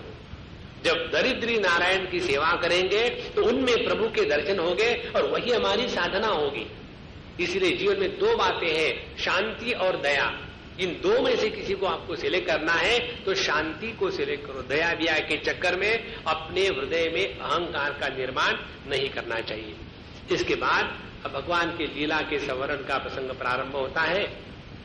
तो भगवान ने सभी जो बुरी प्रवृत्तियां थी उसका उन्होंने विध्वंस किया और उसके बाद यदुवंश का भी पूरा नाश करके वो भी अपने धाम में पधार गए। इसके लिए अब उनको कोई ना कोई भूमिका बांधनी थी। तो जब विनाश का समय आता है तो व्यक्ति की बुद्धि भटक जाती है। एक जगह लिखा है कि जब भगवान हमको मदद करना चाहते हैं तो सुबुद्धि देते हैं। न हस्ते यष्टिम आदाय देवा रक्षन्ति साधकम। हाथ में डंडा लेकर के देव भगवान हमारी रक्षा नहीं करते। फिर यम तु रक्षितुम इच्छन्ति सुबुद्ध्या योजयन्ति तम, जिसकी वो रक्षा करना चाहते हैं उसको योग्य समय पर योग्य बुद्धि प्रदान करते हैं। 10वें अध्याय में भगवान कहते हैं तेषाम सतत युक्तानाम भजताम प्रीति पूर्वकम ददामी बुद्धि योगम तम ये न माम उपयांति ते। जब मैं उनको बुद्धि योग प्रदान करता हूं तब वो मुझे प्राप्त होते हैं। तो जब हमारे जीवन में विपरीत बुद्धि आ गई तो समझ लेना भगवान की कृपा छत्र से हमने अपने आप को दूर कर लिया है। ऐसा ही भगवान कृष्ण के बच्चों के बारे में हुआ। उनको तो लीला समाप्त करनी थी और जिन महात्माओं के पास भगवान जाकर के उनका आदर करते थे, नमस्कार करते थे, उसी महात्माओं के पास जाम्बवती नंदन जो था सांब, वो दिखने को बड़ा सुंदर था।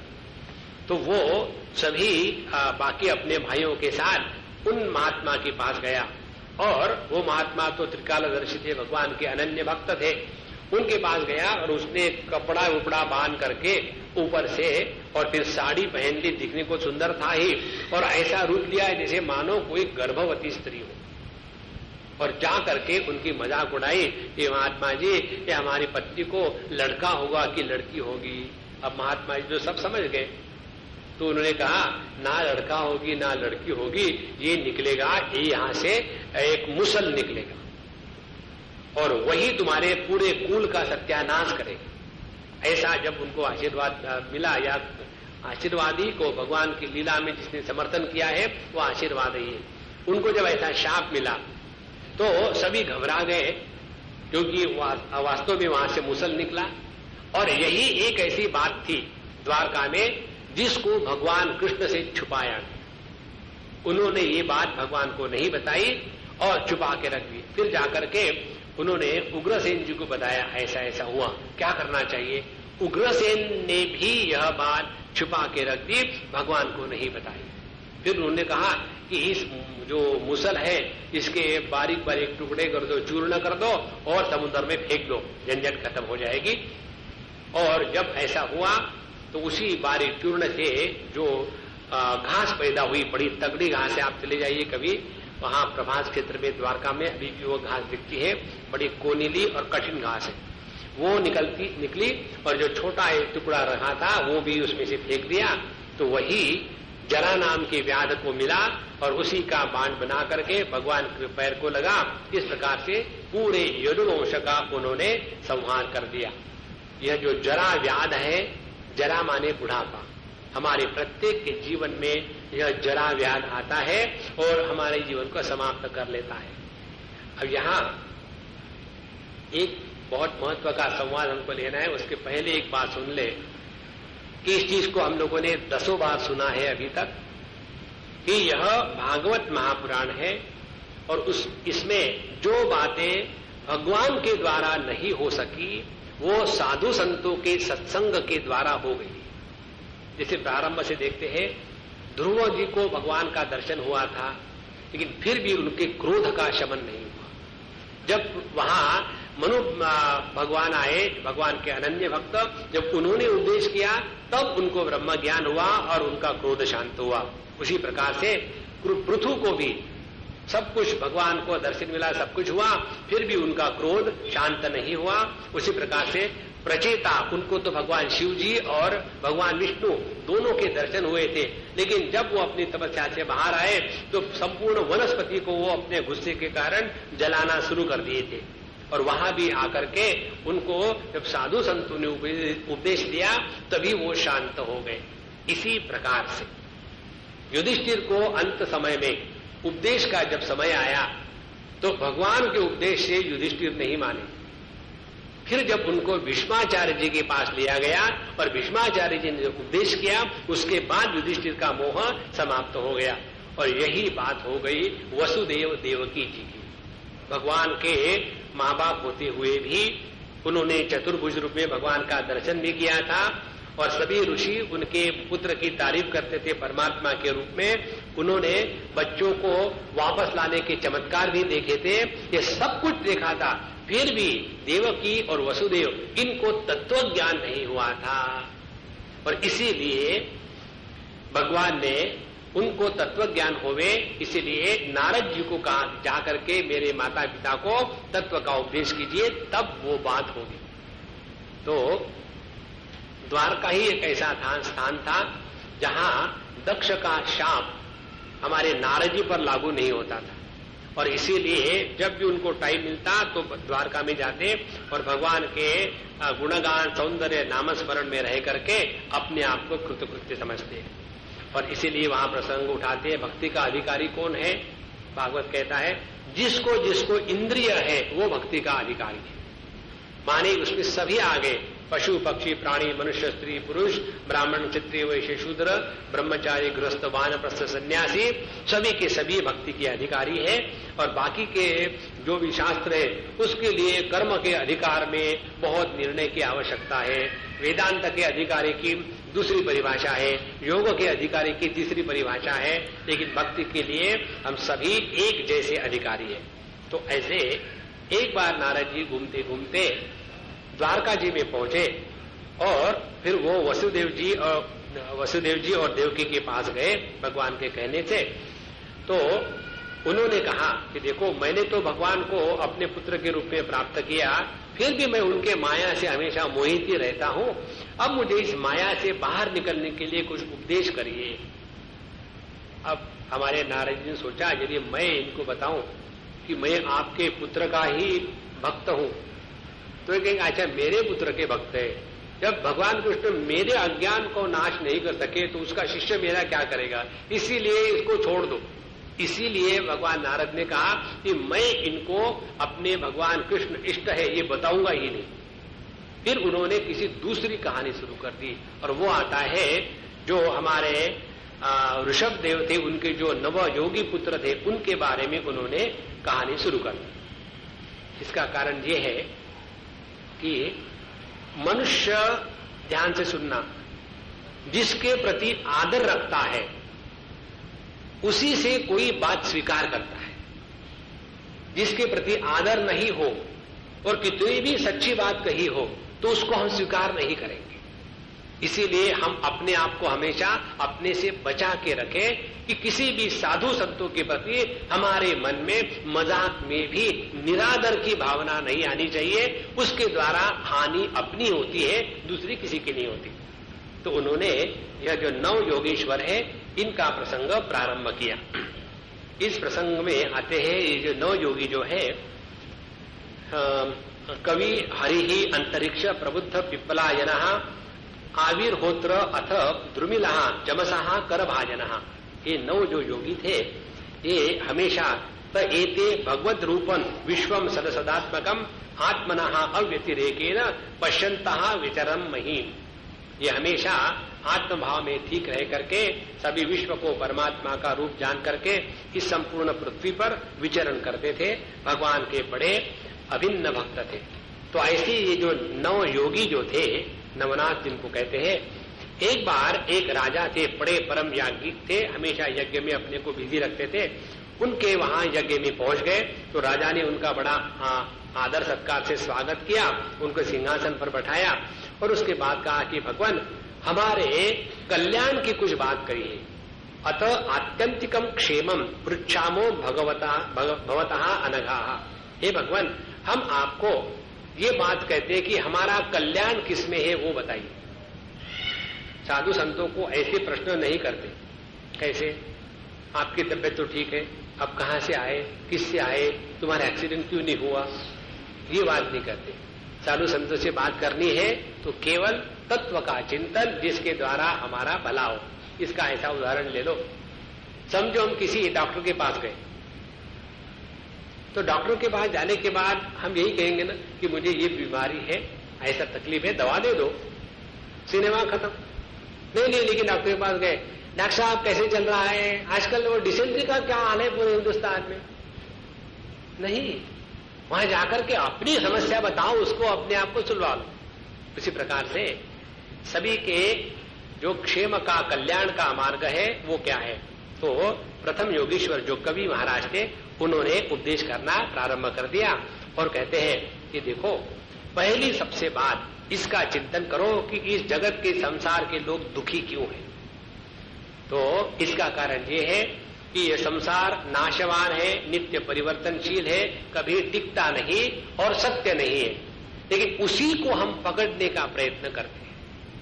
और परमात्मा जो अविनाशी है, नित्य है, उपलब्ध है, उसका हम तिरस्कार करते हैं और यही हमारे जीवन के दुख का कारण है। इसी को लेकर के परमात्मा और जगत, इसकी परिभाषा क्या बनी? संसार वो है कि जिसको कितना भी पकड़ने का प्रयत्न करो कभी पकड़ में नहीं आएगा, और परमात्मा वो है जिसका कितना भी तिरस्कार करने का प्रयत्न करो आप भगवान से बच नहीं सकते, वो नित्य हमारे स्वरूप में उपलब्ध है। और इसलिए जिन्होंने इस संसार को पकड़ करके सुख पाने की कामना करी है वो हमेशा डरे डरे रहते, घबराते रहते हैं, और इससे बचने का एकमात्र मार्ग है और वो है भगवत चरणारविंद की उपासना। इसलिए यह संपूर्ण जो विश्व है उसको भगवान का स्वरूप स्वीकार करके उनकी सेवा करो, और जितने भी हमारे जितने संबंधी हैं, माता पिता बंधु सखा अपना नहीं कोई, किसी भी एक के बंधन में रहेंगे तो दूसरों का अपने आप तिरस्कार हो जाता है। तो ये सभी के सभी जो संबंध है केवल बौद्धिक द्वारा अध्यारोपित है। जैसे आप लोग शादी करते हो तो कैसे शादी करते हो? पंडित जी आपको मंत्र बता के बताओ, देखो ये तुम्हारी बीवी है, मान लेना। अच्छा मान लिया, क्या मान लिया? ये मेरी बीवी है। ये बीवी को बता दो। मान लेना ये तुम्हारा पति है, क्या मान लिया? ये मेरा पति। हो गया ठीक, ठीक चले जाओ। बस वो दो अध्यारोप के द्वारा पूरा जीवन बर्बाद।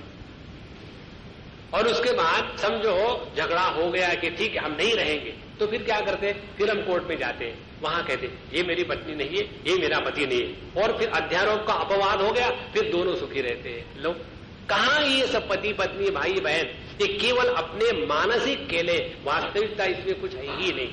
इसीलिए ये संपूर्ण सृष्टि जो है अपने मन की कल्पना मात्र है, इसमें ज्यादा हमको फंसना नहीं। ध्यान से सुनना, यदि सृष्टि मन की कल्पना होने के कारण हमको दुख देती है तो मन की कल्पना में इतनी शक्ति है तो कल्पना ही करनी है, तो ऐसी कल्पना क्यों ना करें कि यह संपूर्ण विश्व परमात्मा स्वरूप है। पहले भी कल्पना, दूसरी भी कल्पना। पहली कल्पना से हम दुखी हो रहे थे, दूसरी कल्पना से हमको आनंद की अनुभूति होगी। इसीलिए शृण्वन् सुभद्राणि रथांग पाणे जन्मानि कर्माणि च यानि लोके गीतानि नामानि तदर्थकानि गायन विलज्जः विरचेत असंगः। इसलिए भगवान के रथांग पाणी, भगवान का नाम रथांग पाणी इसलिए पड़ा कि जब युद्ध के मैदान पर भीष्म जी को मारने के लिए भगवान उतरे अपने रथ से, तो वही टूटे हुए रथ का पहिया हाथ में ले लिया और दौड़ने लगे, तो वो सुंदर रूप दे करके उनका नाम रथांग पाणी हो गया। ऐसे भगवान के जो दिव्य कर्म इत्यादि है, उनकी लीलाएं हैं, उसका स्मरण चिंतन नाम गाना इत्यादि करे और विलज्जहा निर्लज्ज होकर के इस पृथ्वी पर भगवान के भक्त के रूप में विचरण करे।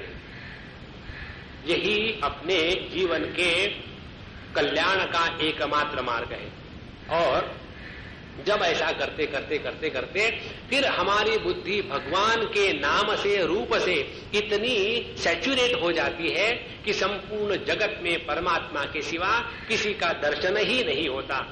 और जब हमारी बुद्धि इस जगत में भगवान का दर्शन करने लग जाती है तो अपने आप संसार से वैराग्य हो जाता है।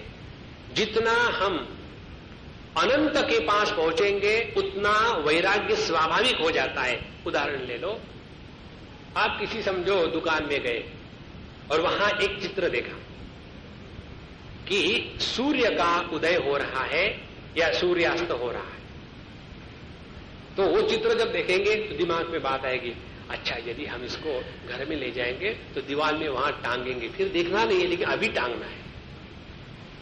तो उस वस्तु को देख करके मन में कामना हुई। और वैसा ही ओरिजिनल देखो, आप समझो कहीं ड्राइव कर रहे हैं समुद्र के किनारे और शाम का समय था और आपने बहुत ही सुंदर सूर्यास्त देखा। बिल्कुल वहां समुद्र है और बढ़िया बढ़िया बादल है, वहां थोड़ी पहाड़ी है, वहां से कोई पक्षी उड़ के जा रहे हैं और वहां आपने उस सूर्यास्त का दर्शन किया। तो कभी मन में ऐसे आता है क्या ये पूरा का पूरा उठा करके अपने घर ले जाए? नहीं आता। कारण क्या, जितना हमारे दर्शन में अनंत का भान होगा उतना जीवन में वैराग्य स्वाभाविक होता है।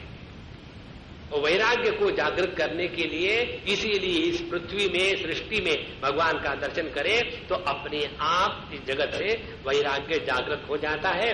और जितना वैराग्य जागृत होगा उतनी हमारी भक्ति पक्की बन रही है, और जितनी भक्ति पक्की बनेगी उतना हमारे वैराग्य में और बल आ जाएगा। और भक्ति और वैराग्य इसी के बल से लेकर के हमको सार्वत्म्य भाव और ब्रह्मानुभूति धीरे धीरे प्राप्त होकर के अंतिम शांति प्राप्त हो जाती है। ये प्रश्न का उत्तर होने के बाद निमि राजा ने प्रश्न पूछा, ऐसे जो भगवान के भक्त है, शांत है, इनके क्या लक्षण है?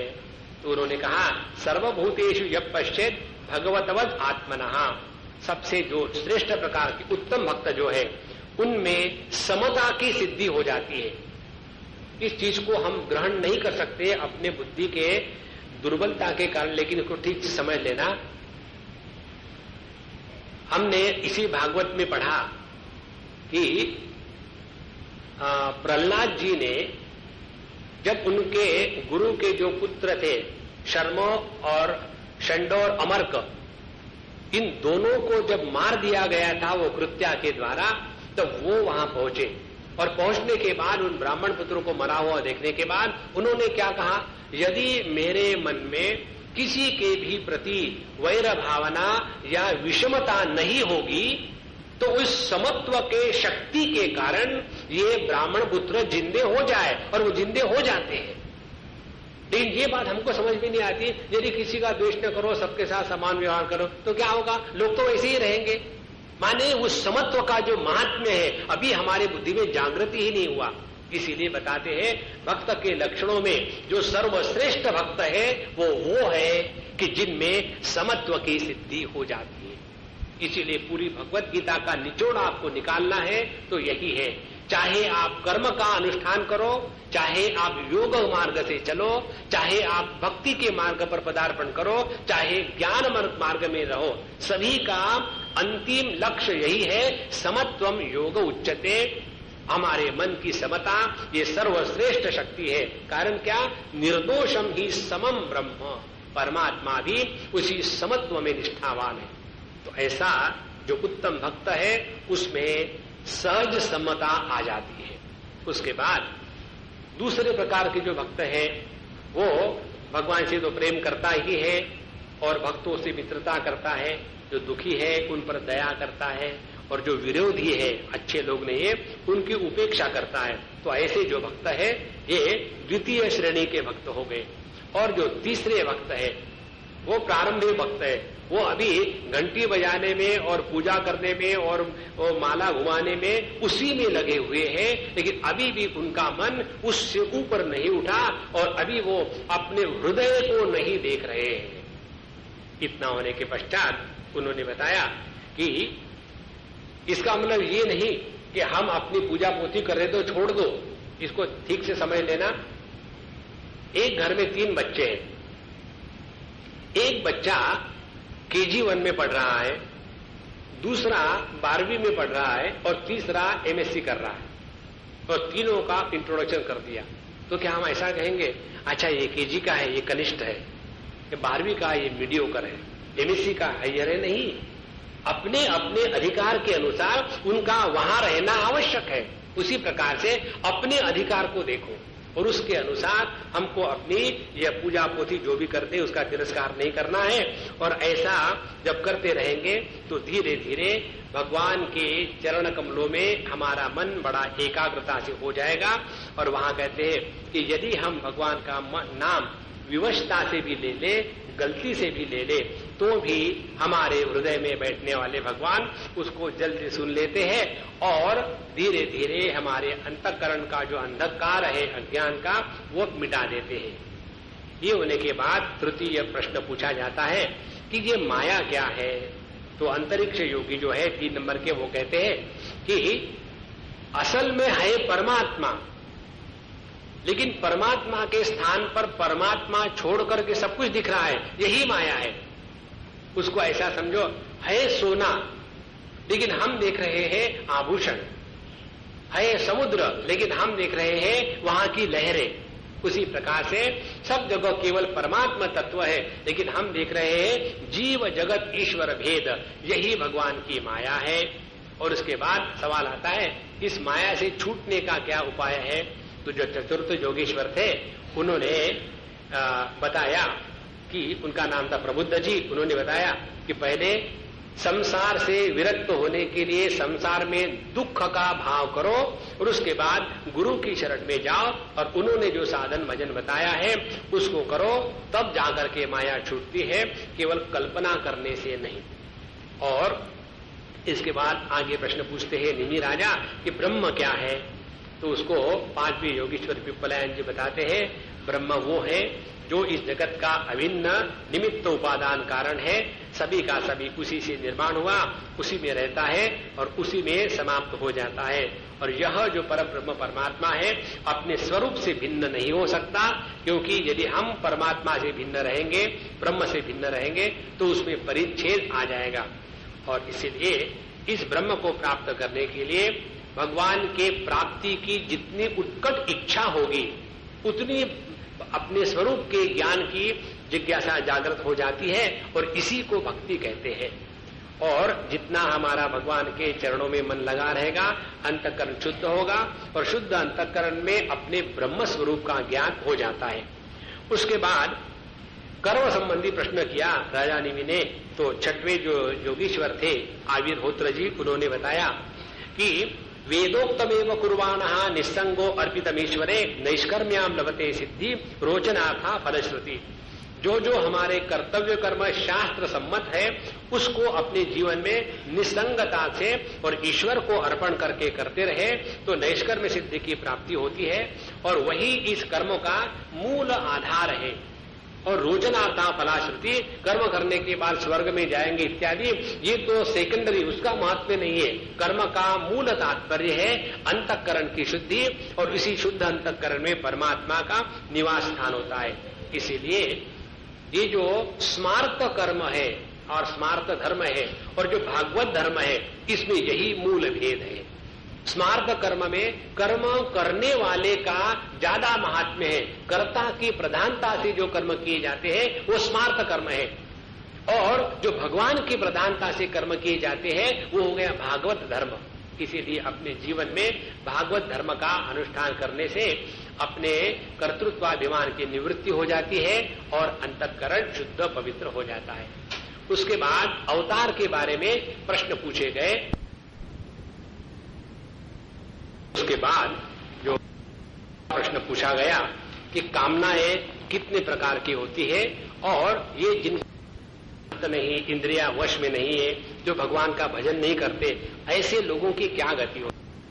तो योगेश्वर चबस ने कहा सीधी बात है, जो व्यक्ति भगवान का भजन नहीं करता वो जीवन में सबसे बड़ा अपराधी है, और ऐसे जो अपराधी है उसको जीवन में कष्ट के सिवा दूसरा कुछ मिल ही नहीं सकता। इसीलिए जो व्यक्ति भगवान की भक्ति नहीं करेगा, ध्यान से सुनना, वो बहिर्मुखी होगा। जब हम भगवान की भक्ति करते हैं, अपने जीवन को नियमों से चलाते हैं, तो अपने आप नियंत्रण आ जाता है। जैसे जिनके ऐसे नियम है कि जब तक के भगवान की पूजा नहीं होगी हम खाएंगे पिएंगे कुछ नहीं, तो अपने आप खाने पीने पर नियंत्रण आ गया। जिनका ऐसा नियम है कि जो वस्तु भगवान को नैवेद्य के रूप में अर्पित नहीं की जा सकती है उसको हम खाएंगे नहीं, तो खाने पर क्या क्या खाना नहीं खाना उस पर नियंत्रण आ गया। यदि किसी का ऐसा नियम है कि हम केवल नहा धोने के बाद अपने हाथ से बना करके खाना खाएंगे, तो कितनी बड़ी तपस्या हो जाती है, बहिर्मुखित्व अपने आप समाप्त हो जाता है। इस प्रकार से हम जब अपने इंद्रियों पर मन पर नियंत्रण रखना चाहते हैं तो भगवान के भक्ति के जैसे स्वयं स्वीकृत जो नियम है वही हमको बंधनों से मुक्त कर देते हैं। और उसके बाद आखिरी प्रश्न पूछते हैं कि भगवान की पूजा किस काल में किस रूप में कैसे प्रकार से करनी चाहिए। तो करभाजन योगीश्वर कहते हैं कि सबसे बढ़िया ये है कि हम लोग कलयुग में हैं और कली सभा जयंत्यार्या गुणज्ञासार भागिना यत्र संकीर्तना नैव सर्वहा स्वार्थः अभिलप्यते। इस कलयुग में विशेषता यह है कि हमको किसी भी प्रकार के विशेष ज्ञान ध्यान उपासना यज्ञ इसकी आवश्यकता नहीं है। यदि हम अपने मन को भगवान के नाम संकीर्तन में लगा दें तो बहुत बहुत आध्यात्मिक प्रगति होती है। ध्यान से सुनना, जो भगवान के नाम स्मरण में कीर्तन में आनंद का अनुभव करते हैं उनके मन में ऐसी ग्लानि कभी नहीं आनी चाहिए ऐसी कि Swami ji I wish I could give lecture. कोई जरूरत नहीं लेक्चर देने की। जिनको लेक्चर देना आता है उसका तात्पर्य ये नहीं कि वो बड़े ज्ञानी है या भगवान के भक्त है, ये तो भगवान की कृपा है, बाकी कुछ नहीं है। इसीलिए अपने जीवन में भगवान की भक्ति नाम संकीर्तन उसमें हमको आनंद आना है और उसी के द्वारा अंतःकरण इतना पवित्र शुद्ध हो जाता है, उसी शुद्ध अंतःकरण में भगवान का आविर्भाव होता है।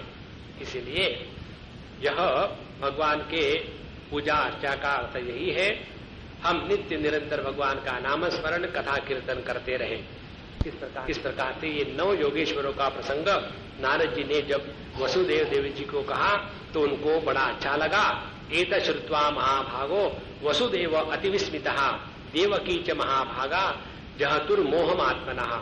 तो उनको ये बड़ा अच्छा लगा, विस्मय हो गया और उनके हृदय से जो मोह था कर्म इत्यादि को लेकर के वो निकल गया।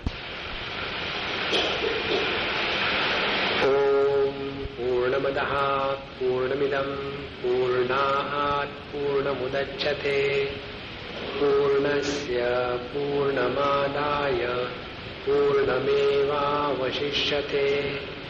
ओम शांति शांति शांति। हरि ओम। श्री गुरुभ्यो नमः। हरि ओम।